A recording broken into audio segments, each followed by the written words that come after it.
Korea in 1915 was breathing under the weight of an empire that wasn't its own. In a mud hut in the forgotten village of Tongon, a child was born. There was no party, no celebration, just the silence of a peasant family who already knew. One more mouth to feed, one more pair of hands for the fields. That boy was Chung Ju-young, the firstborn of a family that would have 7 children. None of them knew on that cold night that their eldest son would become, decades later, a living legend. The man who would build Korea's largest industrial empire and put the country on the global business map. But how could an illiterate boy, raised among fields and mud, one day command an empire that would build ships, roads, and cars? How could a peasant who didn't even have enough money to pay for primary school become the founder of Hyundai, a brand that today is synonymous with innovation and modernity? The answer lies in those arid lands of Tongon, where working in the fields was a sentence of perpetual poverty and education was an unattainable luxury. The answer lies in the hunger, the silent revolt, and the obstinacy of a boy who refused to accept that his destiny was forged in the sweat of the fields. And it is precisely this journey, from misery to greatness, that begins to be written now.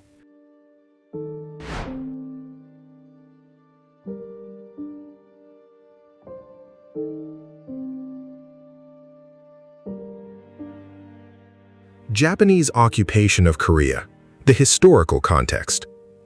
To understand Chung Ju-young's childhood, it is necessary to delve into the grim scenario that surrounded Korea during that period.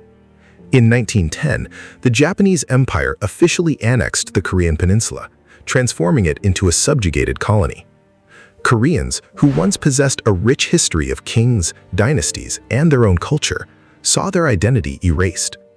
The Korean language was banned in schools and public spaces. Korean names were replaced with Japanese names. Customs, religion, even the way of dressing were repressed. Korea ceased to exist as an independent nation and became an extension of Japanese expansionism.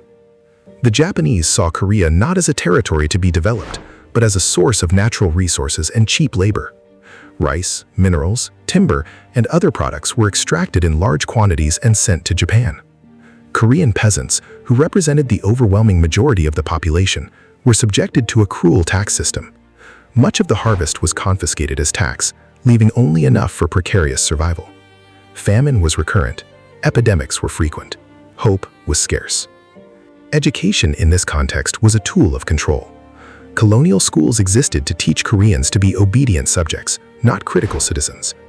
The few who managed to access higher education were closely watched and frequently co-opted to serve Japanese interests. Social mobility was a privilege denied to the majority. Peasant families, like the Chung family, lived trapped in a vicious cycle. Rented land, unpayable debts, endless work. In this scenario, poverty was not merely an economic condition.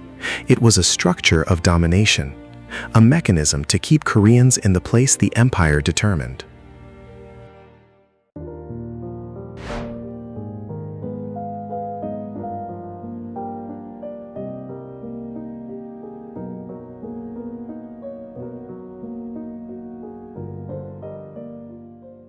Chung Ju-young was born into a family where each day was a battle against hunger. His father, Chung Bong-sik, was a hard-working but stern peasant. He believed that the family's survival depended on the hard work of all its members, including the children. In his view, the land was the only inheritance he could leave his children, not wealth, but the ability to cultivate it. His mother, a resilient and quiet woman, took care of the house and the children, while his father toiled in the fields under the scorching sun. The Chung family home was modest, built with mud walls and a thatched roof. There were no sophisticated furniture, no books, and no sign of comfort. The floor was of packed earth, and the family slept on mats spread over it. Food was scarce and monotonous. Rice, when available, was mixed with barley and wild vegetables. Meat was a luxury reserved for special occasions, or rather, for occasions that were practically non-existent. Being the eldest son in this context meant assuming early responsibilities. From a very young age, Chung accompanied his parents to the fields. At 5 years old, he was already carrying water and helping with weeding. At 8, he was herding cattle. At 12, he was already performing adult tasks. Childhood was not a period of play and discovery, but of incessant work. There was no time to be a child. The countryside did not know childhood. And yet, even in that exhausting routine, something was germinating within that boy. He observed his father, the neighbors, the merchants who passed through the village, and he realized that there was a world beyond the horizon of plantations, a world he did not know, but that he already wished to explore. It was the first crack in the wall of poverty.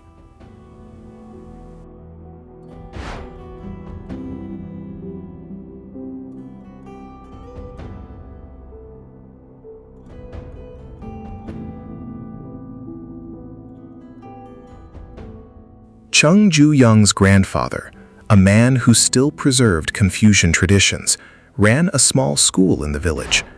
It was there that some children learned Chinese characters and the teachings of the ancient sages.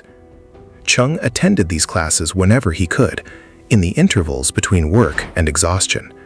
He was curious, eager to learn. For him, school was a window to a better world. His deepest dream at that time was to become a teacher.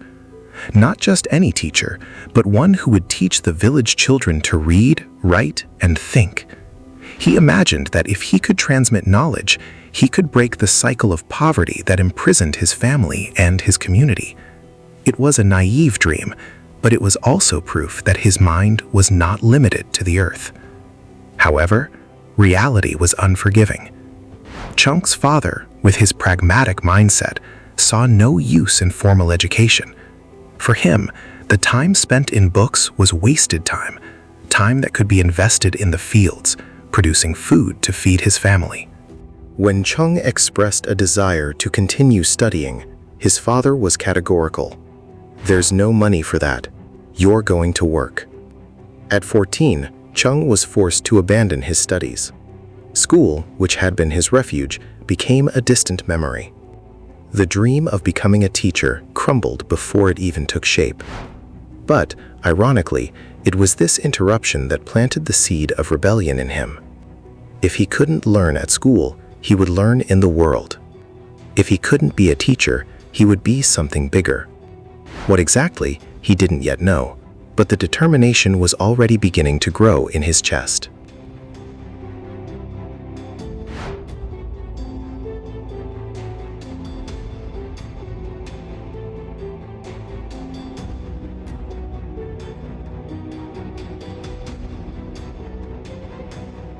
Child labor in the fields was not an exception in occupied Korea, it was the rule.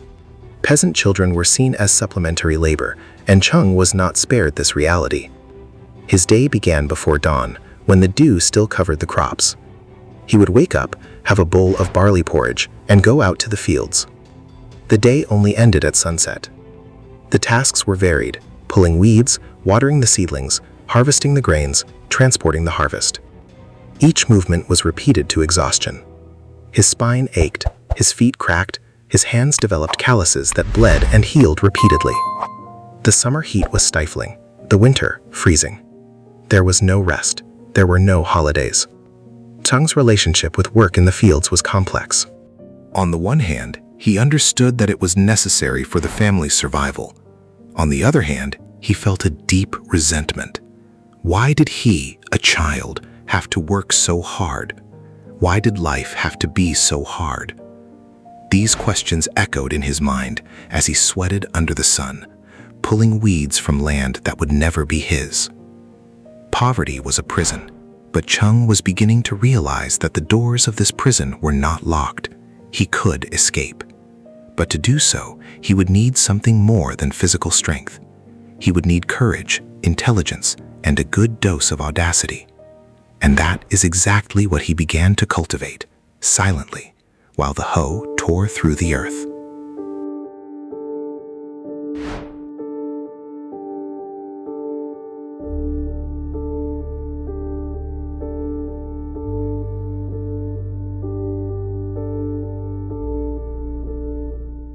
At 16, Chung made a decision that would change the course of his life. He ran away from home. It was not an impulsive act, but a carefully planned rebellion. With a friend, he walked the 15 kilometers that separated Tongon from the city of Chongjin on the north coast. The idea was to find work, earn money, and build an independent life. In Chongjin, they got jobs as construction workers. The work was hard, the pay was low, but Chung was happy. For the first time, he felt he was in control of his destiny. Far from his father, far from the countryside, he could glimpse a new horizon.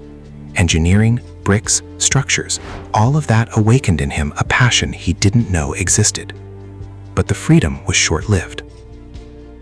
His father, informed of the escape, traveled to Chongjin, found his son, and dragged him back home. It was a moment of humiliation and frustration. Chung didn't want to go back, but he didn't have the strength to resist. 2 years later, he tried again, this time heading to Seoul, the capital. But fate was cruel. A stranger tricked the young men, stole all their money, and Chung was forced to return to the village with his head down. He didn't give up. In 1933, at the age of 18, he made his third attempt. But this time, he needed money for the ticket. Without resources, he did something he never imagined he would have. He sold the family cow, the most precious possession they had. For his father, it was an unforgivable betrayal. For Chung, it was an investment in the future. With 70 won in his pocket, he bought a train ticket to Seoul, and he never went back to being a farmer.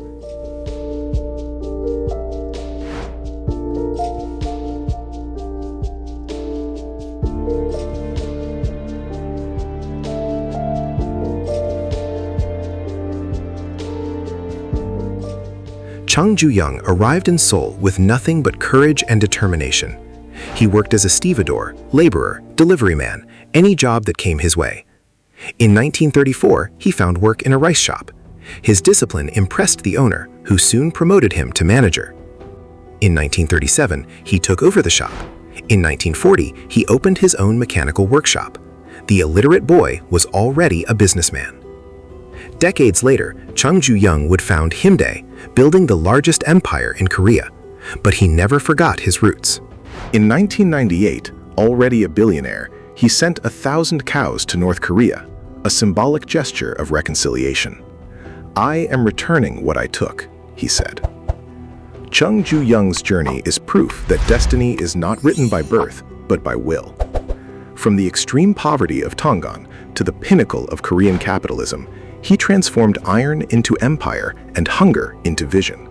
Because ultimately, what moves the world is not money, it's the tenacity of those who refuse to accept that the horizon is the limit.